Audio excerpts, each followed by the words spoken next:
Hi everyone, Teresa with Indigo Moon Arts, and happy Sunday. Let's make some magic. I have been doing some videos, a live, a whole bunch of stuff. Anyway, where are we now? I prefer these little videos that are 10 to 20 minutes instead of a long 2-hour event. Like I just did this should have dried. I hate YouTube for the landscape. I would wish you could pick portrait or landscape, because for me, my stuff works better, you know, in a portrait like 8.5 by 11, 2:3 ratio versus this landscape stuff where I got to lay everything down. Anyway, I just did a tutorial I'm uploading on how I added this wonderful mermaid topper to an open bottle. Yeah, so it's very cool. Now what am I doing? I had to wait and let some stuff dry. Now I'm going to be adding, okay, so you see this bottle here has nothing on the back. We're going to do this. All right, we're going to put something really cool on the back. But we're going to use a smaller stencil. I have two. I'm thinking about using this little one with some modeling paste. Anyway, I also am getting ready to upload a video on how I did the texture framing on the sides to give it a little bit of a upscale, zesty, whoop, whoop. Okay, let's do this. So this is what I just did. Again, I'm working a lot with the texturing pastes and baking soda and gesso and whatever. This was a bottle where I did a beautiful frame around the flower, as you can see, and that was with gesso and baking soda. The only thing is that you need to know about that is that when you do it, as it doesn't dry, it actually fans out a little bit. So if these were harder lines, they kind of spread out a little bit. And anyway, so that's the texturing I did on this bottle. This is baking soda and gesso. So with that being said, I also did this. I did this in a live. I've come back, I've added some texture to it. I did a blending technique that I'm going to go back and do now that the bottle has texture. Anyway, but I've added the clay embellishments, and we're going to make this pretty, pretty, pretty. All right, the same with this. I've got so many bottles in the works. Right now I have this gal going on too, and I added a little texture to the background, and all that ramps up the style. The reason that I'm doing it is because, to me, the look of a bottle with texture is just so much more elaborate and distinguished than a plain background. So that's what I've been doing. Anyway, let's do this. So all we need for this little tutorial is whatever type of modeling paste or texture paste that you have, and a few stencils. I have a bunch of these. I have them in 3 different sizes. I have 6x6, 4x4, and then these are 2x2. And I thought this would be kind of cool to add to the mermaid bottle on the back, just kind of down here. So we're going to do that one real quick. And then on my bohemian bottle here, I already have this big one. This was a 4x4, I think.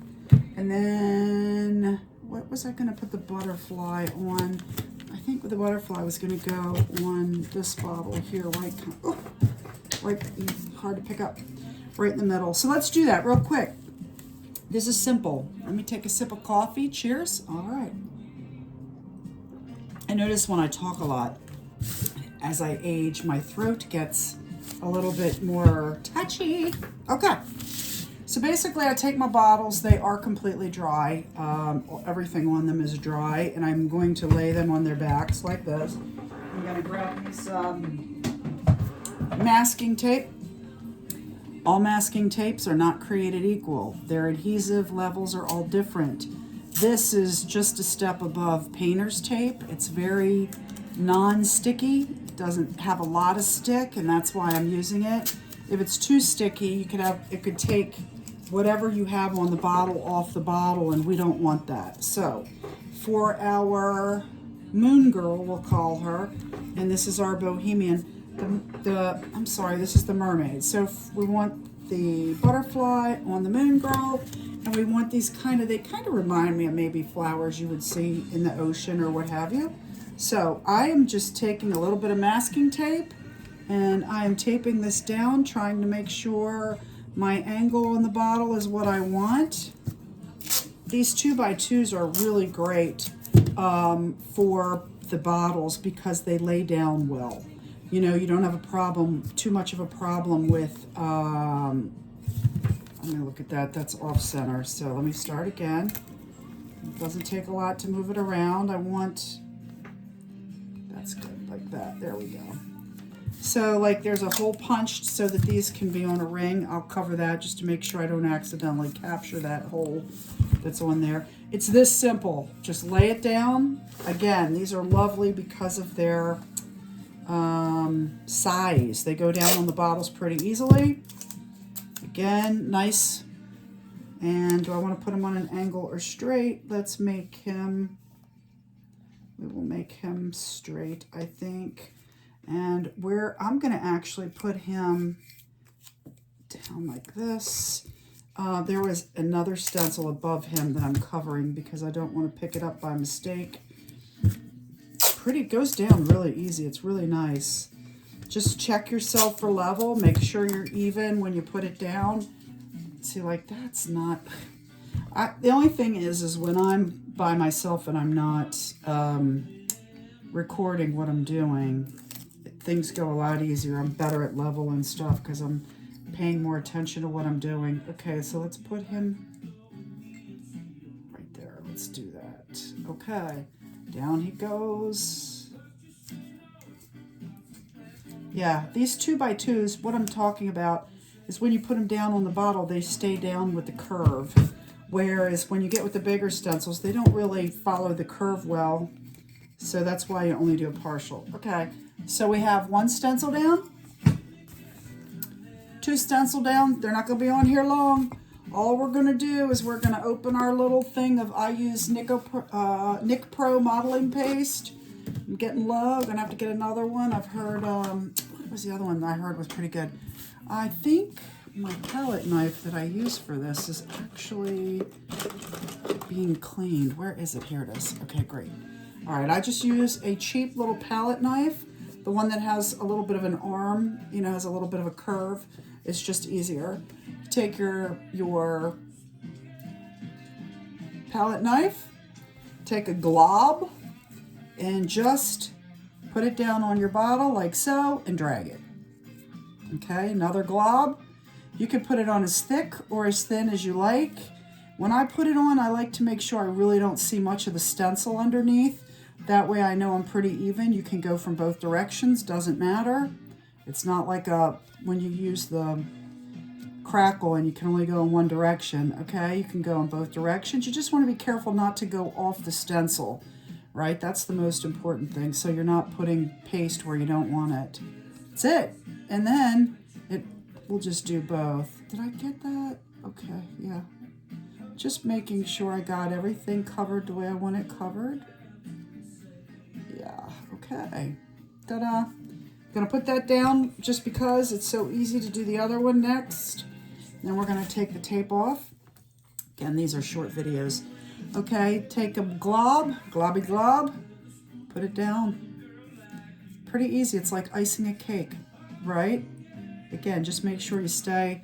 It doesn't really matter if I go off for this because I have other texture on there. It will just look like it's part of that.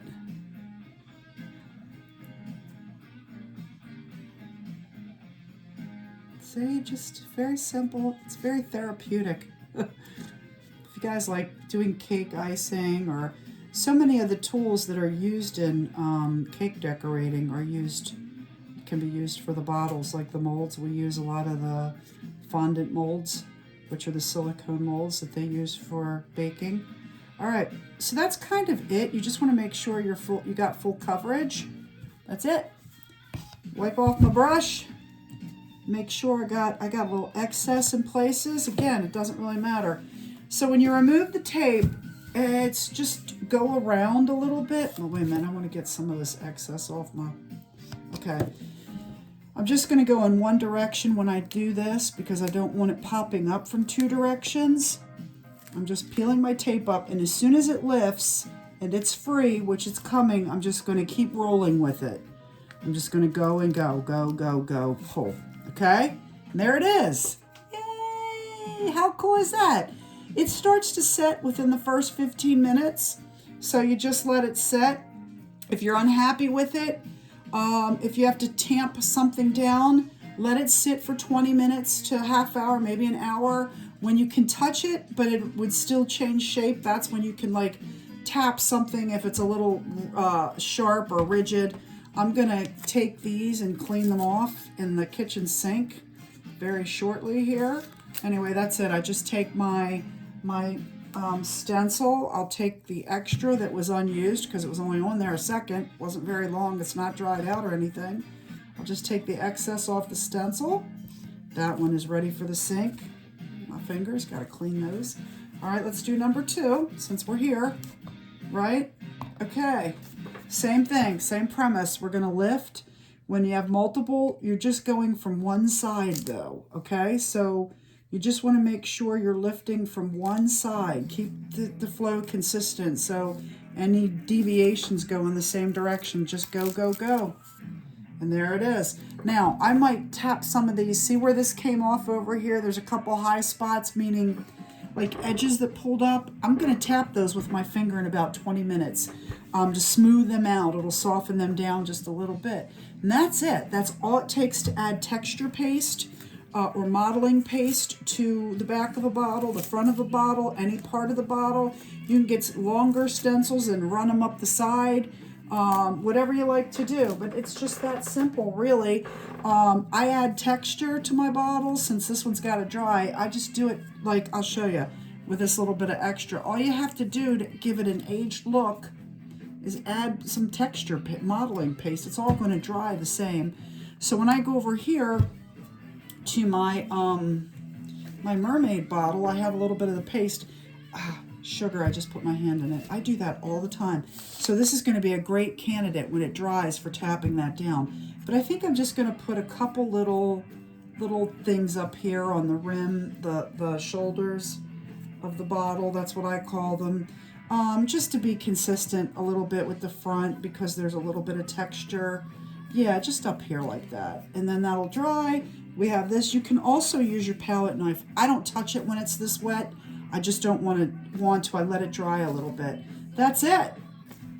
So I appreciate you guys watching. Thank you so much, Teresa with Indigo Moon Arts. I appreciate the follow on Facebook and on YouTube. So for now, take care. Love.